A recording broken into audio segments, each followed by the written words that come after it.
They say rain on your wedding day is good luck, a blessing from the heavens, a cleansing of the past. But when the clouds broke open over Lily Harper's outdoor ceremony, and the sky poured down like grief itself, no one dared say it out loud. Not because they didn't believe it, but because deep down, everyone knew the rain wasn't a blessing. It was a warning. The wedding had been planned for 18 months, every flower hand-picked, every plate of food sampled 3 times, every guest carefully selected. Lily was the kind of woman who organized joy like it was a spreadsheet. Her friends called her Miss Perfect, half admiring, half exhausted. But if you asked her, all she wanted was to build a life that wouldn't fall apart the way her childhood had. Her fiancé, Daniel Mercer, seemed like the answer. Stable, charming, the kind of man who made you feel seen. They met at a corporate retreat, Lily presenting a growth strategy to a room full of execs, Daniel managing logistics and coffee orders. It wasn't a grand meet-cute. It was a slow burn, a shared glance. A thank you note turned into a late dinner. A late dinner turned into love. The wedding was set for September 14th, late summer, just before the leaves turned. A lakeside venue with sweeping willows and a long wooden pier where Lily planned to say, "I do." She'd chosen a lace gown her mother never got to see, shoes she could barely walk in, and a string quartet that played Clair de Lune on repeat while guests sipped cucumber water. Everything was perfect until the rain came. It started as a drizzle, just as the ceremony began. Light enough to ignore, then heavier, then sudden thunder, rumbling low in the distance, the sky darkening unnaturally fast. Guests scrambled under umbrellas. The musicians stopped playing. Someone slipped in the mud.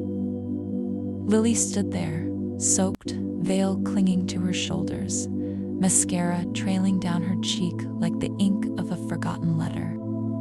Daniel rushed forward with a jacket, smiling, trying to make it a joke, but Lily didn't laugh.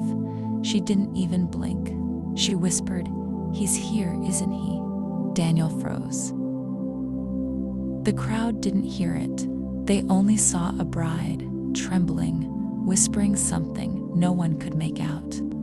The wedding was postponed, not canceled, just paused for the weather, they said. The guests were ushered inside. Champagne was poured. The staff rushed to save the cake from melting into a sugar swamp. Everyone tried to recover the mood, to make it one of those funny memories. But Lily sat alone in a back room, soaked to the bone, holding her phone in both hands. The screen was lit. The message was still open. Doesn't it always rain when secrets get too heavy? No name, no number, just that line. Sent at 1:03 p.m., 7 minutes before the sky opened. She knew exactly who had sent it. It had been 6 years since she'd last seen Aaron, her first love, the kind that leaves a mark even when you think you've healed. They were inseparable, once met in college, shared everything, dreams, regrets, trauma. Then he left, no note, no closure, just gone. One day, they were planning to move to Seattle. The next, he was a ghost. It was fall. Aaron had taken her to a rundown motel outside Chicago. Strange date spot, right? But he said he had something to show her. When they got there, he pulled out a dusty leather journal filled with letters.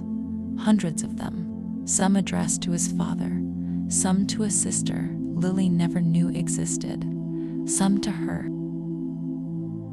At 4:18 p.m., she left the venue. No announcement, no fanfare, just stepped outside in her ruined dress, barefoot, into the rain that hadn't stopped falling. She walked down the long gravel path to the pier where they were supposed to be married and waited. A man emerged from the trees, not Daniel, Aaron. He looked older, not in a bad way, in a way that life had pressed against him, and he hadn't cracked. He held no umbrella, just stood there, hair soaked, eyes locked on hers. "You weren't supposed to come," she said. "I wasn't supposed to love you this long," he replied. They stood in silence. Behind her, laughter echoed faintly from the reception hall.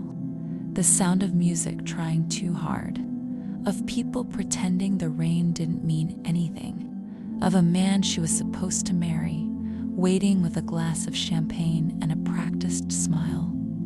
But she stood there, in the rain, with the man who had haunted her silence. She cried. Not the kind of tears that come from wedding stress or nerves or guilt, the kind that comes from years of silence flooding open all at once. He held her like he used to. No explanations, no promises, just presence. When she finally pulled away, she looked at him and asked, "Why today?" She left him on that pier, walked back through the trees, back into the arms of a man who didn't know the storm she'd just endured. She didn't tell Daniel about Aaron, not that day. But a week later, she called off the wedding for good. Not because she loved Daniel less, but because she realized she loved herself too much. Years later, Lily did get married to someone new. Not Aaron, not Daniel. Someone she met when she wasn't looking. On a Tuesday morning, buying overripe avocados and fighting a hangover. And on that wedding day, the sun blazed. Not a single cloud in sight, but she still wore the old veil, the one soaked in memory. Because sometimes, rain isn't just bad luck or poetic cliche. Sometimes, rain on your wedding day is a reminder of how far you've come, of what you've survived, and of all the storms you chose not to stay in.